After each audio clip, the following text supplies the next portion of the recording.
madrugada del sábado 3 de enero de 2026 no solo marcó el final del régimen de Nicolás Maduro, marcó el inicio de una nueva y peligrosa etapa para Colombia. Mientras Venezuela despertaba sin su hombre fuerte, en la sombra, los verdaderos aliados del chavismo comenzaron a moverse, el ELN y las disidencias de las FARC. Grupos armados que durante años encontraron refugio, protección y libertad total al otro lado de la frontera. Hoy quedaron expuestos. Fuentes de inteligencia confirman que, incluso antes de la captura, los guerrilleros ya estaban empacando campamentos, rutas y arsenales. El mensaje era claro: Venezuela dejó de ser segura. Siempre se ha presentado como un lugar estratégico para las guerrillas, tanto la de las FARC, que se movilizaron, como el ELN, y actualmente también con las disidencias de las FARC, incluso la disidencia también del Frente 33 que está en el Catatumbo. Es decir, las guerrillas utilizan estos territorios como un lugar para poder protegerse, para poder hacer también sus negocios, sobrevivir, para poder traficar armas y para poder también traficar todos con sus negocios ilícitos. Lo que tenemos hoy en Venezuela son precisamente personas que son muy duras del ELN y que cuando se fueron para allá, pues terminaron aquí las disidencias en ese tipo de espacios. Y al volver, pues entrarían a unas cosas muy duras y muy pesadas, especialmente en espacios que tienen no solo la frontera, sino en unos departamentos que ya en teoría estaban libres de esa acción, como pasaría con Boyacá o pasaría con el mismo Tolima o el Huila.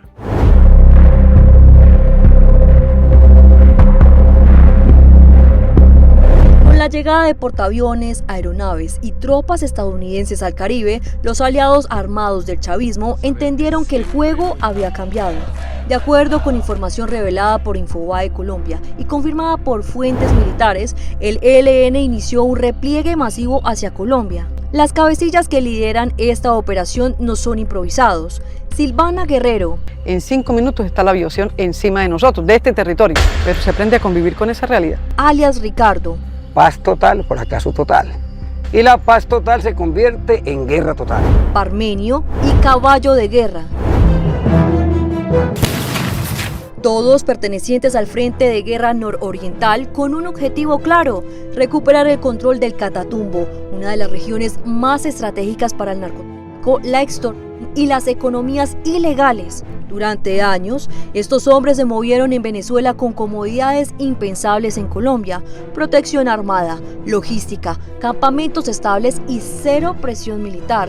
Hoy regresan, pero no debilitados. El Catatumbo, en norte de Santander, siempre ha sido un territorio dominado por las organizaciones guerrilleras. Y no es un asunto pues de ahora, es un asunto histórico. De hecho, buena parte de la fundación del ELN se dio en Santander y norte de Santander.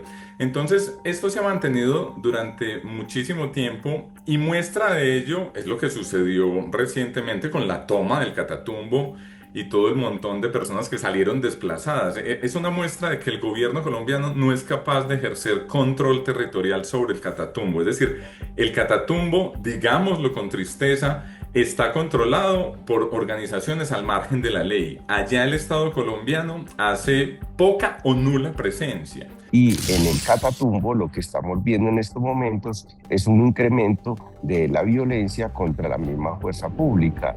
El hecho de que el ELN haya cogido al menos 5 policías y los tenga en estos momentos retenidos o secuestrados, pues muestra la intensidad del conflicto y que no es un territorio para nada que esté abandonando esa violencia o que el ELN esté diciendo la vamos a dejar, sino que tiene una estrategia de dominio territorial.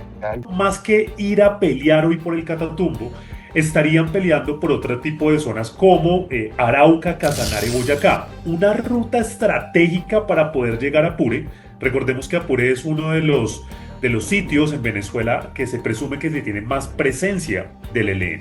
Según las últimas declaraciones del ministro de Defensa colombiano, De los más de 6.000 integrantes que tiene el ELN, al menos 1.200 estarían en este sector de Apure y de Táchira, algo de Zulia, pero fundamentalmente en Apure. Y que es ahí donde se lograban coordinar con otro tipo de grupos criminales y con otro tipo de mercados internacionales. Mientras el Catatumbo concentra las miradas, otro frente se activa en silencio. El Frente de Guerra Oriental del ELN, liderado por uno de los hombres más buscados de Colombia, alias Pablito, con una recompensa de 5.000 millones de pesos. Junto a él aparece Sendales, con una misión concreta: retomar bastiones económicos perdidos, cueste lo que cueste.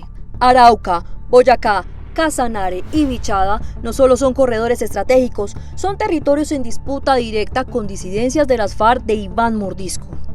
Aquí no hay ideología, hay coca, rutas, armas y poder. Lo que tenemos con Iván Mordisco es que también en esa frontera trata de estar presente y en estos momentos le está diciendo al ELN que se unan un poco para protegerse de una posible retaliación o del ejército venezolano, si es que toma esa decisión, o del ejército norteamericano, si es que empiezan a apoyarse y a buscar apoyo para poder atacar estos grupos. Entonces, lo que tenemos con Iván Mordisco, en la parte sobre todo del sur de la frontera de Venezuela, en Colombia, es un campo estratégico que se quieren mantener y que quieren posicionarse allí. Entonces veo es un movimiento también de ellos y una atención no solamente del ELN de colocar cuidado en el norte de la frontera, sino también en el sur de la frontera con Venezuela,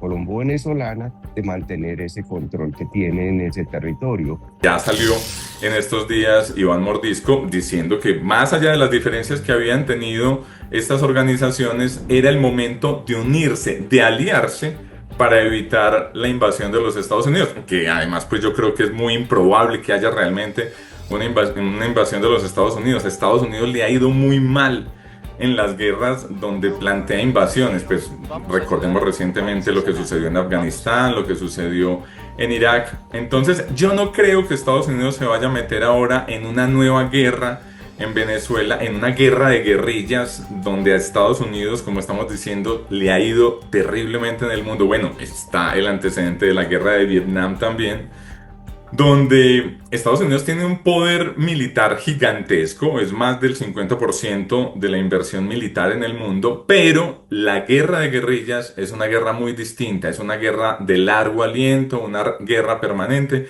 y yo no creo que Estados Unidos esté dispuesto a meterse en esto. Al menos 3 corredores de narcotráfico quedaron sin protección venezolana tras la captura de Maduro, lo que podría detonar enfrentamientos inéditos entre antiguos aliados.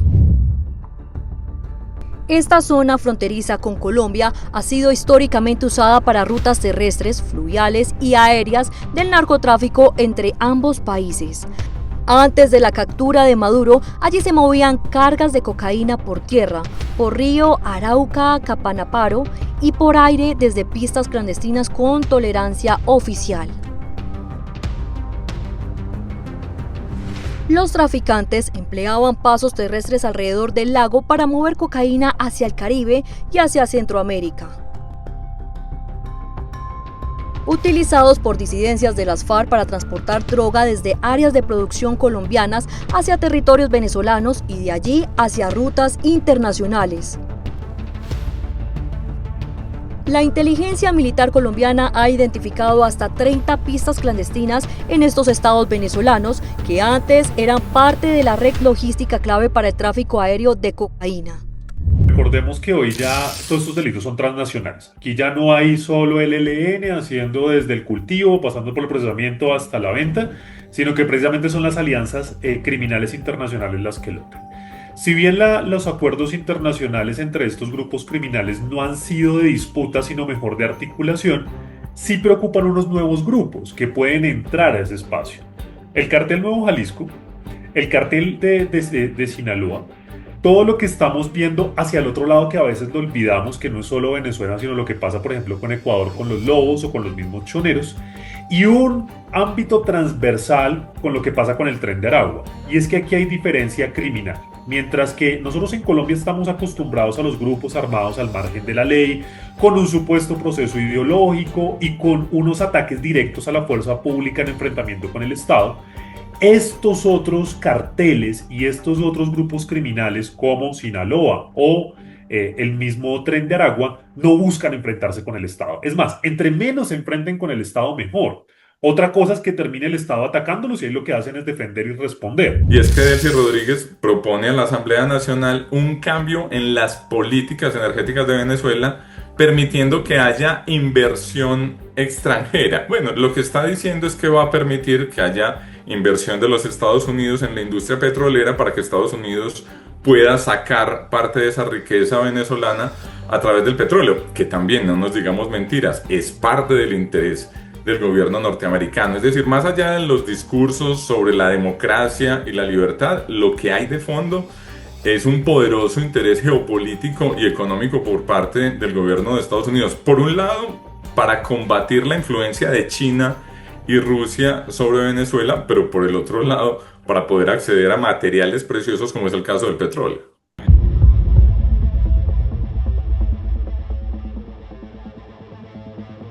El documento de acusación del Departamento de Justicia de Estados Unidos dejó algo claro.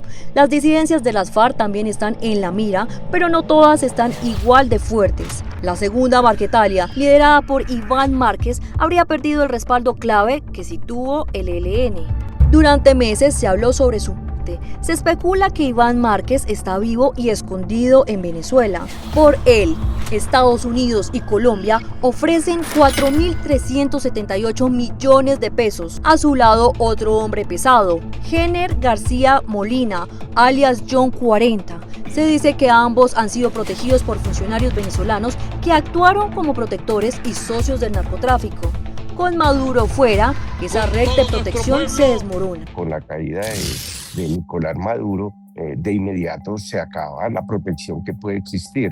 Primero, porque el gobierno norteamericano considera estas organizaciones como terroristas y las está persiguiendo, y por lo tanto persigue de manera reiterada a estas personas.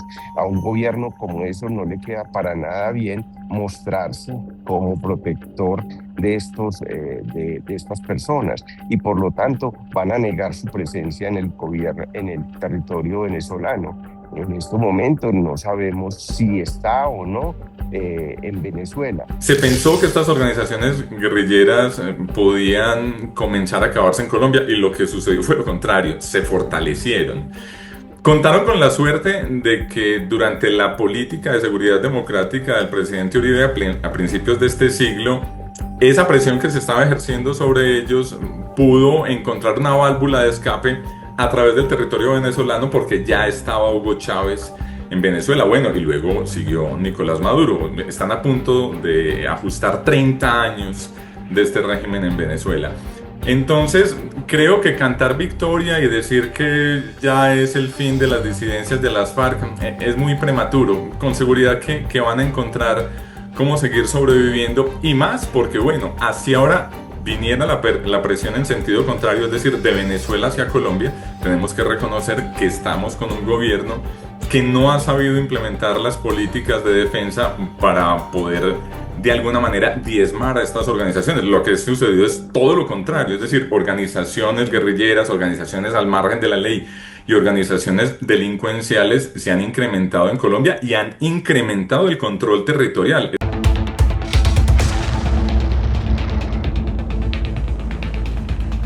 La operación Resolución Absoluta, donde se desplegaron unas 120 aeronaves para extraer a Nicolás Maduro y su esposa de Venezuela, no solo fue una captura, fue un mensaje militar y político. Overwhelming American military power, air, land and sea was used to launch a spectacular assault. Portaaviones, tecnología de punta y presencia real en el Caribe dejaron claro que Estados Unidos no tolerará más santuarios criminales. Key was choosing the right day to minimize the potential for civilian harm and maximize the element of surprise. Medios internacionales han advertido que esta ofensiva podría reconfigurar el mapa criminal de América Latina y Colombia está en el centro. El ELN, sin duda alguna, es un objetivo internacional. Estados Unidos ha sido enfático en que la lucha es contra todos los carteles que provoquen droga. En buena hora, el ministro del Interior, Benedetti, y luego el mismo ministro de Defensa, Sánchez, salieron públicamente con un comunicado a través de Cancillería a dar la posibilidad a Estados Unidos de cooperar en todos los esfuerzos contra el narcotráfico. Y eso es importante porque recordemos que el año pasado Colombia se desertificó respecto a la lucha del narcotráfico bajo dos premisas fundamentales. La primera es que el gobierno norteamericano no veía un plan estratégico frente a la lucha de cultivos, entre otras porque tenemos más cultivos en términos que también tenemos el punto de menor destrucción de esos cultivos y aparece el debate del glifosato. Y un segundo panorama es que lo que le decía el gobierno estadounidense en diferentes oportunidades a Colombia es: ok, si usted no va a adoptar esta lucha, muéstrame cuál es su plan antidrogas, muéstrame qué está haciendo. Y fue algo que al final no pudo el gobierno nacional sustentar en términos de resultados. Eso plantea entonces una apertura a que sin duda alguna estamos en un punto que es clave para Estados Unidos, al lado de Venezuela, con los carteles más fuertes, siendo un punto de acogida para todos los que quieran llegar nuevamente acá y sin una estrategia clara de acción.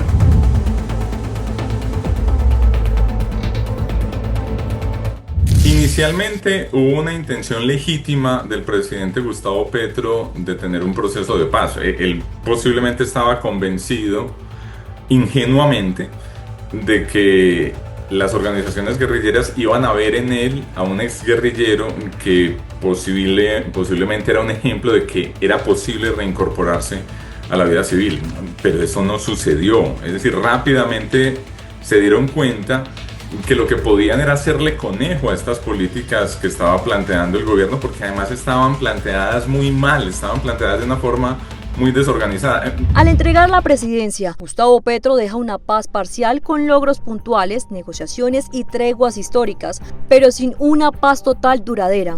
Avances en algunos indicadores de violencia urbana y esfuerzos de diálogo son opacados por diálogos congelados, grupos armados que siguen operando y economías ilícitas que financian la guerra. La ambición de una paz definitiva chocó con la realidad de un conflicto transformado y adaptivo.